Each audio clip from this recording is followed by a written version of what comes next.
پاکستان کا نوجوان باشعور ہے، محسن نقوی کے بیان سے نوجوانوں میں مایوسی نہیں پھیلے گی، بلکہ وہ کہیں گے کہ دیر آید درست آید۔ D G I S P R lieutenant general Ahmed Sharif Chaudhry کہتے ہیں پاکستان کے نوجوانوں کو کلیئرٹی ہے، ہم اس عمر میں اتنے کلیئر نہیں تھے جتنے وہ ہیں۔ دنیا کے حالات دیکھ کر انہیں ریاست کی اہمیت کا مجھ سے اور آپ سے زیادہ اندازہ ہے۔ وہ پاکستان سے محبت کرتے ہیں، انہیں پاکستان پر یقین ہے، انہیں پتہ ہے پاکستان کے سوا ان کی پہچان ہے نہ عزت، انہیں کیا چیلنجز درپیش ہیں وہ جانتے ہیں اور وہ بہتر تبدیلی کے خواہش مند ہیں۔ آبادی کے لحاظ سے آج کا نوجوان ہی سب سے بڑا اسٹیک ہولڈر ہے۔ اگر تبدیلی پر بحث ہو رہی ہے تو اس سے نوجوانوں کے حوصلے ٹوٹے، نہ امیدی کم ہوئی۔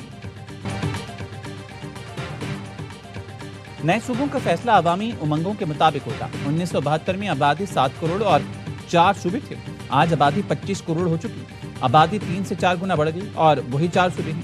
D G I S P R کی press conference lieutenant general Ahmed Sharif Chaudhry نے کہا گورننس کا عمل جمود کا شکار نہیں رہ سکتا، وقت کے ساتھ ٹیکنالوجی، آبادی اور ریاستی ضروریات میں تبدیلی آتی رہتی ہے۔ عوام کی خواہشات ہی سب سے اہم ہیں۔ ملک کو درپیش متعدد مسائل کا حل مؤثر حکمرانی اور بہتر انتظامی نظام سے جڑا ہوا ہے۔ پاکستان کی سیکیورٹی کے لیے گڈ گورننس انتہائی اہم ہے۔ دیکھنا پڑے گا کہ موجودہ انتظامی ڈھانچہ گڈ گورننس کی ضروریات پوری کر رہا ہے یا نہیں۔ مسائل حل نہیں ہو رہے، اس کا مطلب ہے اچھی حکمرانی کے لیے کچھ کرنا پڑے گا۔ گڈ گورننس کے لیے اگر انتظامی تبدیلی کی ضرورت ہو تو اسے ہو جانا چاہیے اور اسے ہونے دیں۔ فیصلے سیاسی جماعتوں، منتخب قیادت اور جمہوری عمل کے ذریعے ہونے چاہیے۔ قابل احترام سیاستدانوں سمیت تمام پارٹیز کی خواہش ہے مسائل حل ہوں، بہتر طرز حکمرانی کی ضرورت ہے اور ہم برسوں سے اس کی نشاندہی کر رہے ہیں۔ پاکستان کو بہتر انتظامی نظام کے جانب بڑھنا ہوگا۔ پاکستان اور کشمیر ایک دوسرے کے اٹوٹ ٹنگ ہیں۔ کشمیر پاکستان کی شہرت تھا، ہے اور رہے گا۔ تو there is only one voice that comes from Pakistan کہ کشمیر بنے گا Pakistan, and only one voice that comes from Kashmir.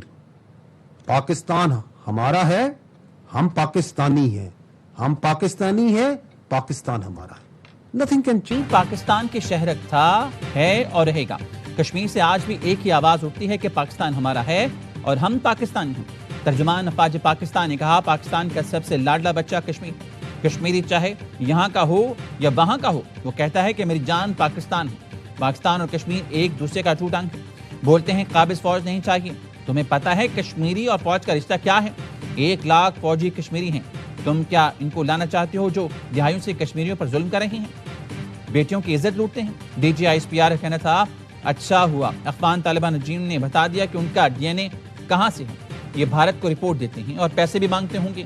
Afghan Taliban اور آر ایس ایس کا ڈی این اے اور ماسٹر پلانر ایک ہی ہے۔ ہم ان دونوں کو جانتے ہیں اور ان سے بخوبی نمٹنا بھی جانتے ہیں۔ طالبان رجیم نے ہمارا ٹینک قبضے میں لینے کا جھوٹا دعویٰ کیا، طیارہ گرانے اور پائلٹ پکڑنے کا بھی دعویٰ کیا تھا۔ شلوار قمیض میں دکھایا جانے والا پائلٹ شاید ان کا کوئی نشئی ہوگا۔ آرٹیکل 5 واضح کرتا ہے وفاداری صرف ریاست سے ہوگی۔ ہارڈ اسٹیٹ کا مطلب ریاست کے ساتھ غیر مشروط وفاداری۔ کیا ہم ہارڈ اسٹیٹ ہیں؟ نہیں، اس کا ہرگز مطلب نہیں ملٹری ریاست چلا رہی۔ D G I S P R lieutenant general Ahmed Sharif Chaudhry نے میڈیا بریفنگ میں کہا بات چیت کا راستہ ختم ہو گیا، دہشت گرد ریاست کے سامنے نہ جھکے تو بھرپور جواب دیا جائے گا۔ ترجمان پاک فوج نے بتایا رمضان سال 40,000 انٹیلیجنس بیس آپریشن ہوئے، 2084 دہشت گردوں کو جہنم واصل کیا گیا، دھماکوں کے 28 واقعات ہوئے، بم دھماکوں میں زیادہ تر افغان شہری ملوث تھے۔ رواں سال مجموعی طور پر 819 شہادتیں ہوئیں، دہشت گردی میں 303 فوجی جوان شہید ہوئے۔ بلوچستان کا مسئلہ سرداری اور اشرافیہ کا قبضہ ہے۔ ایک قبیلے میں اسٹیٹس کو ہے جو نہیں چاہتا غریب کا بچہ پڑھے، وہ چاہتا ہے یہ ہمیشہ ان کے غلام بنے رہیں۔ یہ لوگ کاروبار کے نام پر منشیات اور ڈیزل اسمگلنگ کرتے ہیں، جب روکیں تو پھر دہشت گردی کراتے ہیں۔ D G I S P R lieutenant general Ahmed Sharif Chaudhry کا کہنا ہے سرداروں کو لیویز فورس کی تنخواہیں چاہیے، کہتے ہیں ہمیں حصہ نہیں دو گے تو دہشت گردی کرائیں گے۔ ریاست ان سے بات نہیں کرے گی کیونکہ اسٹیک ہولڈرز یہ نہیں بلوچستان کی عوام ہے۔ بلوچستان کے حوالے سے جان بوجھ کر منفی پروپیگنڈا کیا جا رہا ہے۔ ریاست ہے تو سیاست ہے، ریاست ہے تو جان ہے۔ کہا جاتا ہے ہزاروں بندہ اٹھا لیا، مسنگ پرسن کا کوئی نام تو ہوگا، اس کا شناختی کارڈ لے آئیں۔ کچھ مسنگ پرسن دہشت گرد کارروائیوں میں ملوث ہوتے ہیں۔ لاپتہ افراد کا پروپیگنڈا ناکام ہو گیا۔ بڑھتی آبادی کے دباؤ کے پیش نظر صوبوں میں انتظامی بنیادوں پر تقسیم ناگزیر ہے۔ ہر صوبے کو انتظامی بنیادوں پر 3 حصوں میں تقسیم کرنا وقت کی ضرورت ہے۔ نئے انتظامی یونٹ سے عوام کے مسائل ان کی دہلیز پر حل ہو سکیں گے۔ چاروں صوبوں کو نارتھ، سینٹرل اور ساؤتھ کے انتظامی یونٹس میں تقسیم کیا جا سکتا ہے۔ وزیر داخلہ محسن نقوی کے بیانات انتظامی اصلاحات سے متعلق پیش رفت ثابت ہو سکتے ہیں۔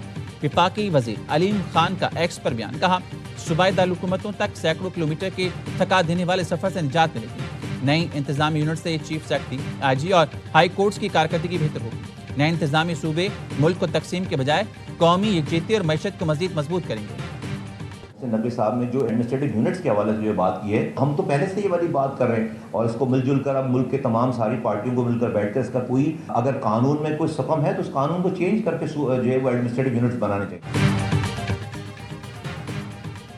موجودہ نظام عوام کو سہولت دینے میں ناکام ہو چکا ہے۔ ایڈمنسٹریٹو یونٹ سے متعلق محسن نقوی نے جو بات کی وہ ہم بہت پہلے کر رہے ہیں۔ تمام جماعتوں کو بیٹھنا ہوگا۔ ایم کیو ایم کے رہنما اور وفاقی وزیر مصطفیٰ کمال کہتے ہیں قانون میں حکم ہے تو قانون تبدیل کر کے ایڈمنسٹریٹو یونٹس بنائے چاہیے۔ فاروق ستار نے بھی محسن نقوی کے موقف کی تائید کر دی، کہا معاشی اور انتظامی بحران کا واحد حل اختیارات کی منتقلی اور نئے یونٹس ہیں۔ نئے یونٹس پر قومی اتفاق رائے پیدا کرنا ہی مسائل کے حل کا نقطۂ آغاز ہوگا۔ تمام سیاسی جماعتیں ذاتی اور سیاسی مفادات سے بالاتر ہو کر کام کریں۔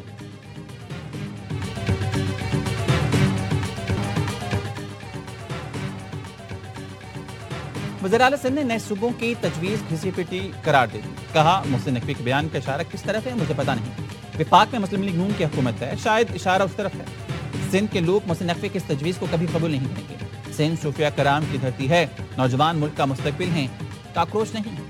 کراچی میں میڈیا سے گفتگو میں مراد علی شاہ نے کہا حیدرآباد سکھر موٹر وے کرپشن کیس کی رقم سندھ حکومت نے ریکور کر لی تھی۔ پی پی اپنا نقصان برداشت کرتی ہے لیکن کشمیر کے حقوق پر سودا نہیں کرتی۔ کشمیر کی سرحد پر کھڑا ہمارا سپاہی صرف سرحد کا حفاظت نہیں کرتا، وہ اپنا گھر، اپنا ماں باپ، اپنے بچے چھوڑ کر، اپنی جان خطرے میں ڈال کر پاکستان کی حفاظت کرتا ہے۔ میں پہلے بھی کہہ چکا ہوں، پاکستان کی فوج ہمارا ریڈ لائن ہے۔ ہمارا سپاہی کسی سیاسی بحث کا نشانہ نہیں، وہ قوم کا فخر ہے۔ پاکستان کی فوج ہماری ریڈ لائن ہے۔ کشمیر سرحد پر ہمارا سپاہی جان خطرے میں ڈال کر ملک کی حفاظت کر رہا ہے۔ چیئرمین پیپلز پارٹی بلاول بھٹو زرداری کا پیغام، کہا ہمارے سپاہی کسی سیاسی بحث کا نشانہ نہیں بننے چاہیے، وہ قوم کا فخر ہے۔ ہمارے شہید فوجیوں، پولیس کے جوانوں کی قربانیوں کو کبھی نہیں بھلایا جا سکتا، جو اپنا آج ہمارے کل کے لیے قربان کریں ہیں، ان کی عزت ہماری ذمہ داری ہے۔ مظفر آباد ڈویژن کے عوام کے لیے پیغام میں بلاول بھٹو نے کہا مظفر آباد کے عوام 2 اگست کو تیر پر مہر لگائیں، حق کے حاکمیت، حق کے ملکیت اور حق کے روزگار کے لیے 2 اگست کو پیپلز پارٹی کو ووٹ دیں۔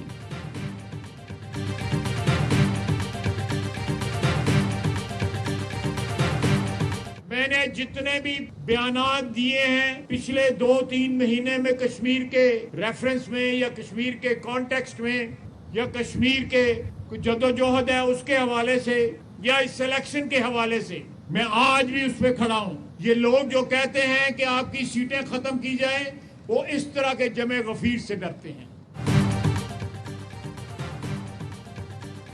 ملک کی سیاسی تاریخ میں نیا باب شروع ہو رہا ہے۔ وزیر دفاع خواجہ آصف کا سیالکوٹ میں کارکنوں سے خطاب، کہا کشمیر کے حوالے سے جتنے بھی بیانات دیے ہیں آج بھی اس پر قائم ہوں۔ واضح کرنا چاہتا ہوں اپنے بیانات پر آج بھی کھڑا ہوں۔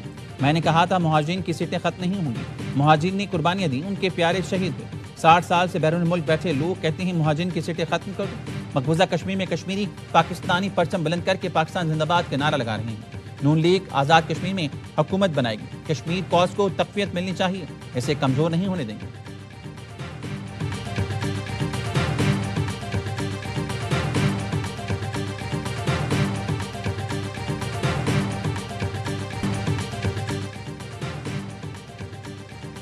امریکہ اور اسرائیل ایرانی توانائی کے مراکز پر حملہ کرنے کی تیاری کر رہے ہیں۔ سی بی ایس کا دعویٰ، رپورٹ کے مطابق اس ممکنہ حملے میں ایران کے بجلی گھروں اور آئل ریفائنری سمیت توانائی سے متعلق تنصیبات کو نشانہ بنایا جا سکتا ہے۔ یہ کارروائی ہفتے کے آخر میں کی جا سکتی ہے۔ وال اسٹریٹ جرنل نے اپنی رپورٹ میں بتایا کہ صدر ڈونلڈ ٹرمپ نے ایران کے خلاف نئے حملوں کی ہدایات جاری کر دی ہیں، جو ممکنہ طور پر اسی ہفتے کے آخر میں شروع ہو سکتے ہیں۔ لوگ اگر تبدیلی چاہتے ہیں تو میری ان سے یہ اپیل ہوگی کہ وہ تشدد کے راستے کے بجائے ووٹ کی پرچی سے تبدیلی لائیں۔ وہ صحیح فیصلہ کرنے کا دن ہے، اپنا پسندیدہ بندہ منتخب کریں تاکہ وہ 5 سالہ ان کے مسائل کا جو حل کرے۔ لوگ احتجاج کے بجائے ووٹ کی پرچی سے تبدیلی لائیں۔ مظفر آباد ڈویژن میں حلقہ 4 اور 5 حساس ترین علاقے ہیں۔ حساس ترین پولنگ اسٹیشن پر فوج کے جوان تعینات ہوں گے۔ Chief election commissioner Azad Kashmir Ghulam Mustafa Mughal کہتے ہیں انتخابات کی سیکیورٹی کے لیے فوج رینجرز موجود ہے۔ گلگت بلتستان سے بھی سیکیورٹی اہلکار آزاد کشمیر میں تعینات کیے جا رہے ہیں۔ کوشش ہو کہ انتخابات پرامن رہیں۔ اگر کسی نے شرپسندی کی کوشش کی تو فورسز آئینی ہاتھوں سے نمٹیں گے۔ And in India, Pakistan, 11 planes were shot down. That was raging. That was bad. I used terror. I said, if you're going to go to war, 250% to each of them. And they screamed and yelled and were very angry. They were both angry about it. And the Prime Minister of Pakistan said, I saved 50 million lives.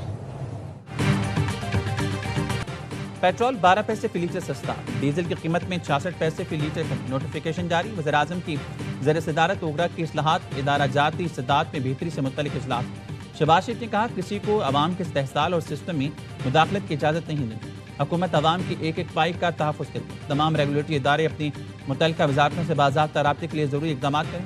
Oil refineries کی اپ gradation پر کام تیز کیا جائے۔ Chairman OGRA کی ادارے کی موجودہ کارکردگی، درپیش چیلنجز، جامع اصلاحاتی پروگرام پر بریفنگ۔